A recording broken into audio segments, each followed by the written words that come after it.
મારું નામ ઈશા છે. હું 30 વર્ષની છું અને અમદાવાદમાં એક મોટી ગ્રાફિક ડિઝાઇનિંગ કંપનીમાં કામ કરું છું. દેખાવમાં હું સુંદર લાગુ છું, પણ અંદરથી એક ખાલીપો હતો. 5 વર્ષ પહેલાં એક રોડ અકસ્માતમાં મેં મારા પતિને ગુમાવ્યા હતા. એ આઘાતમાંથી બહાર આવતા મને વર્ષો લાગ્યા. મારી આખી દુનિયા મારી ઓફિસ અને મારા ઘરની 4 દિવાલો વચ્ચે સીમિત થઈ ગઈ હતી. મારા મમ્મી પપ્પા ઘણીવાર કહેતા કે ઈશા, ફરીથી ઘર વસાવ, પણ મને લાગતું કે હવે મારા દિલમાં કોઈ બીજા માટે જગ્યા નથી. પણ એક સોમવારે અમારી ઓફિસમાં એક નવા પ્રોજેક્ટ માટે મીટિંગ હતી. બોસે કહ્યું કે લંડનથી એક મોટા આર્કિટેક્ટ આપણી સાથે જોડાવાના છે. જ્યારે કોન્ફરન્સ રૂમનો દરવાજો ખુલ્યો અને એ વ્યક્તિ અંદર આવ્યો ત્યારે મારા હાથમાંથી પેન નીચે પડી ગઈ.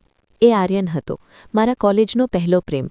10 વર્ષ પહેલાં અમે બંને એકબીજાને ખૂબ પ્રેમ કરતા હતા, પણ અમુક ગેરસમજ અને પરિવારના દબાણને કારણે અમારો રસ્તો અલગ થઈ ગયો હતો. તે હવે ઘણો ગંભીર અને પહેલાં કરતાં પણ વધુ હેન્ડસમ લાગતો હતો. અમારી આંખો મળી. એક પળ માટે જાણે સમય થંભી ગયો.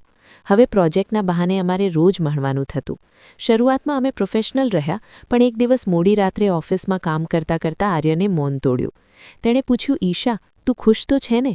મેં સ્મિત સાથે જવાબ આપ્યો, જિંદગી ચાલે આર્યન. ત્યારે તેણે ધીમેથી કહ્યું, મેં લગ્ન નથી કર્યા ઈશા. તારા ગયા પછી હું કોઈ બીજાને એ નજરે જોઈ જ ન શક્યો. આ સાંભળીને મારું હૃદય જોરથી ધબકવા લાગ્યું.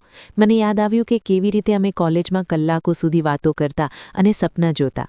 એક સાંજે અમે સાઇટ વિઝિટ પરથી પાછા આવી રહ્યા હતા અને અચાનક ધોધમાર વરસાદ શરૂ થયો. અમારી ગાડી રસ્તામાં ઊભી રાખવી પડી.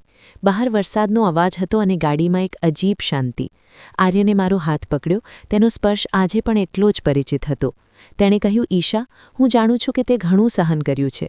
હું તારા પતિની જગ્યા લેવા નથી માંગતો, પણ શું હું તારી આ એકલતામાં તારો સહારો બની શકું? મને એક મોકો આપ. હું આપણી અધૂરી વાર્તા પૂરી કરવા માંગુ છું. મારી આંખોમાં આંસુ આવી ગયા. મને અહેસાસ થયો કે હું આટલા વર્ષોથી જે મજબૂતીનો દેખાવ કરતી હતી તે હકીકતમાં એક સહારાની શોધ હતી. મેં ધીમેથી માથું તેના ખંભા પર મૂક્યું. એ વરસાદી સાંજે વર્ષોના દુઃખ અને અંતર જાણે ઉગવાઈ ગયા. અમારા પરિવારના લોકો પણ આ વાતથી ખૂબ ખુશ થયા. આર્યને મારી સાથે લગ્ન કર્યા એટલું જ નહીં, પણ તેણે મારા ભૂતકાળોને અને મારી લાગણીઓને પૂરેપૂરું સન્માન આપ્યું.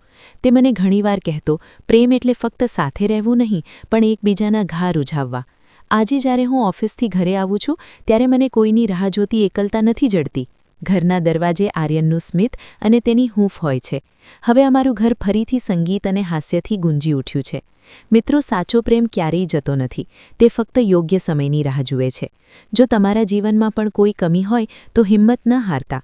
કુદરત પાસે દરેકના દુઃખની દવા છે.